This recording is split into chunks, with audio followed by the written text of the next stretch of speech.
Cunnisty, how are ye? Welcome back to the Candlelit Tales podcast, where we tell Irish myths set to original music. My name is Sorcha and I'm one half of the sibling storytelling duo who founded Candlelit Tales. In this episode, we are taking a break from our Fianna series to bring you a podcast that was recorded live. My brother Aaron telling the story of the Lady of Gollerus.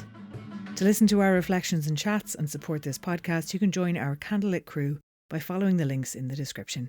But for now, Aaron, tell us a story. We've got. Okay, what do you want to do? What do you want us to do? Okay, let's hear it for the harp, the selkie. Right. Have you a selkie? Have you a selkie, Aaron? Yeah, I do. Yeah. I do. You're a good man for the selkie. All right, take it away. I'm going to sit down and finish my pint. And not heckle. So, I'll tell you, there's a lot of selkie stories, and this particular one takes place in Gollerus, and it's the story of the Lady of Gollerus. Now, this is on the Dingle Peninsula in the southwest coast of Ireland, one of the most magical peninsulas in this land, for those of you who have any knowledge of the land or the place. And, well, there was a man named Dick Fitzgerald, and he had a funny first name. You can all laugh at it. It's okay. His name is Dick. Do you want to get it out of your system now? Very serious story. You might as well call him Penis. It's fine. There you go. That's the laugh. That's the real laugh you want. And he was a fisherman, and he was in this town of Gollerus, and he had a small little house built for himself by his own hands, and he had a small little boat built for himself with his own hands, and he'd fish for himself every day, and he'd come back in and he'd be on his own. And gradually he thought he'd find some lady in the town who might look his way. He might marry someone. He thought he would. And as the years went by, he didn't. And no one really looked his way. And he didn't really know why. He wasn't very good at talking. Maybe it was because his name was Dick. I don't know. Either way, he wasn't really very much charismatic or very outward. And they didn't have Tinder back then. So he was all alone, was Dick Fitzgerald. Until one moonlit night, he found himself walking along the coast where he often would walk, with Mount Brandon there up in the sky, looking down, casting a great shadow on the coast. And he heard some faint mystical music washing over the waves. And he heard some singing and a pitter-patter of feet dancing and jumping and leaping around. And as he turned the corner, as the big rocks around the bottom of Brandon, he saw 3 beautiful women dancing. And each of them had long green hair, and they were so pale and so beautiful, his heart went into his throat almost. And as the moonlight was shining off of their green hair, he thought of lovely butter melting on cabbage.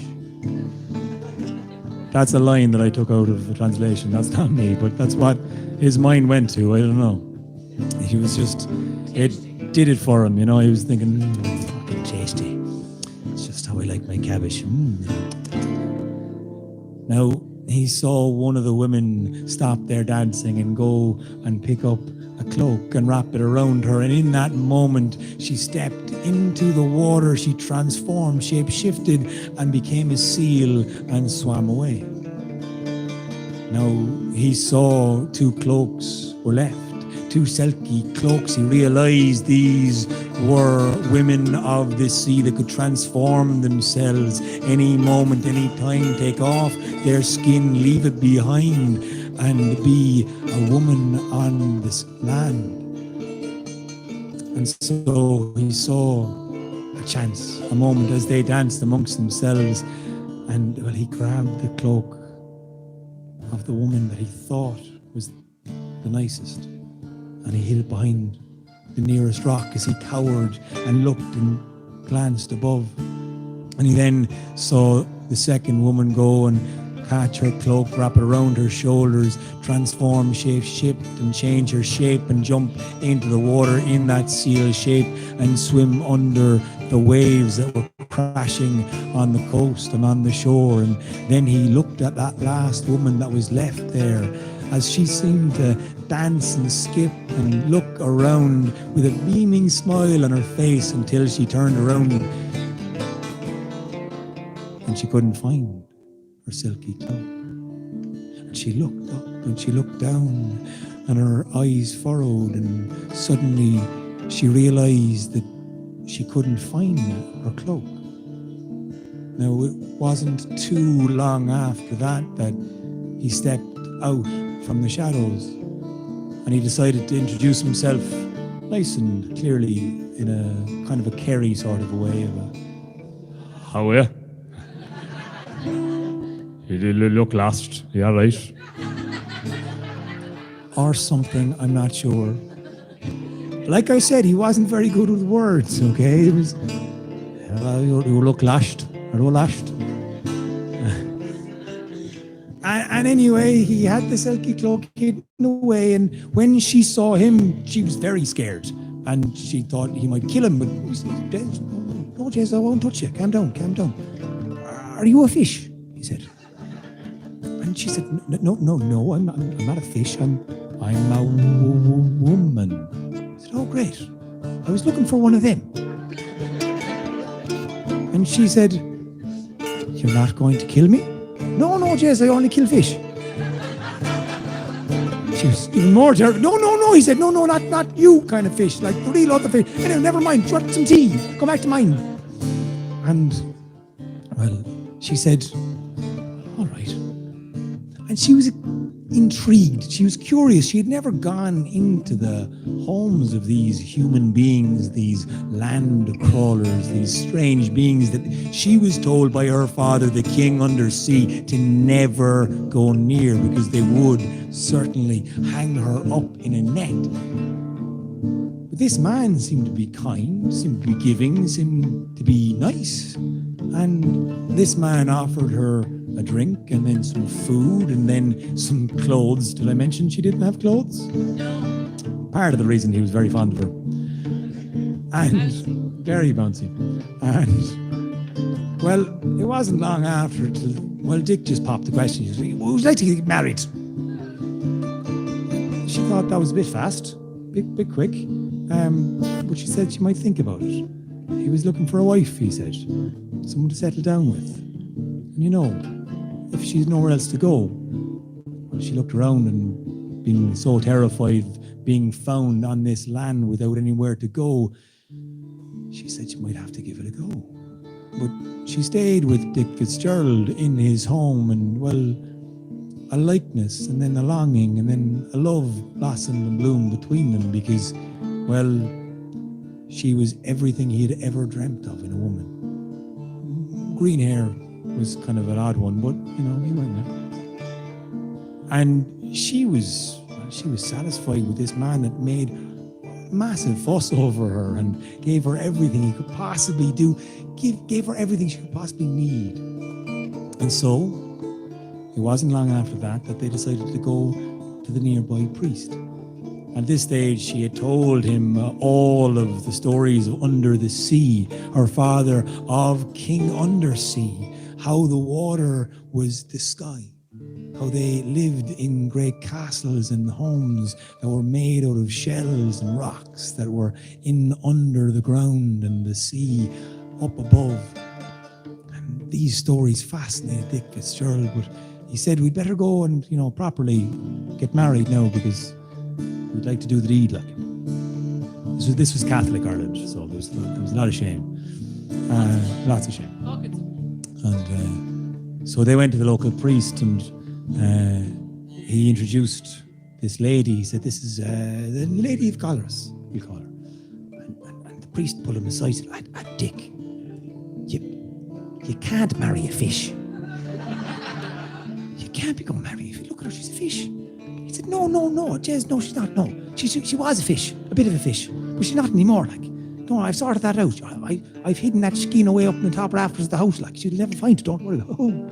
And he said, right, but you still can't marry a fish, Dick. He said, well, did I mention that her father is the king of the sea and will give a great big bride price and he might even fix the roof on the church?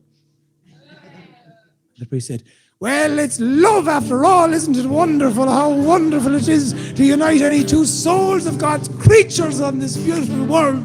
Oh, heaven bless it, and all the rest of it. And Very familiar. all of the sacraments, all the blessings of Mary and Saints and Joseph's, all of them all in the one place at the same time. And name of your man is myself and the cousins and the sisters and the brothers. And so they got married. And you know what? She was absolutely delighted with Dick Fitzgerald and her home there on the Dingle Peninsula. And she became known as the Lady of Gollerus, there with the green hair. And she'd walk up and down. And, well, it wasn't long until they had not one, not two, but 3 children, they say. All quite young, running around. They didn't have the green hair, they had brown. But they managed fairly well. And at this stage, Dick Fitzgerald was taking on some more entrepreneurial tasks. He was setting up a fishery, and he was going into Tralee and selling lots of fish. And he's thinking about, canning them. Oh, it was a big thing back then. And technology of canning fish, they'd last forever, they say. And so he went off to town.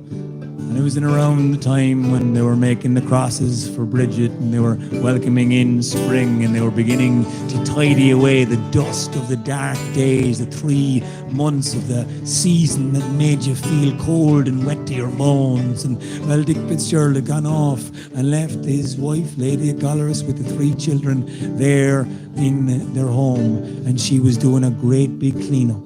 And she was getting the kids to help her, or at least not make it worse. They were kind of making it worse, but she was all right. She was very patient.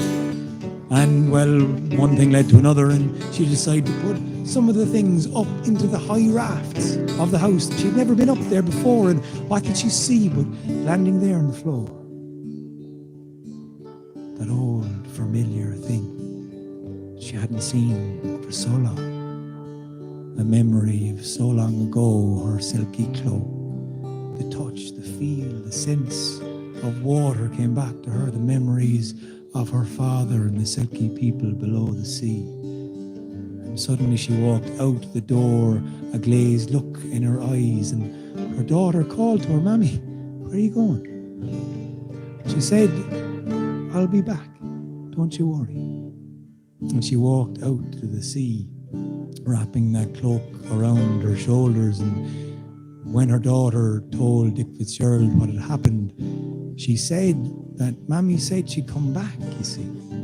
She walked out and she changed. And she began to swim in a strange sort of a way. And every day from that moment onwards, Dick Fitzgerald went back to the coast and always watched and always waited. But he never did see the Lady of Gollerus coming back to him from the sea.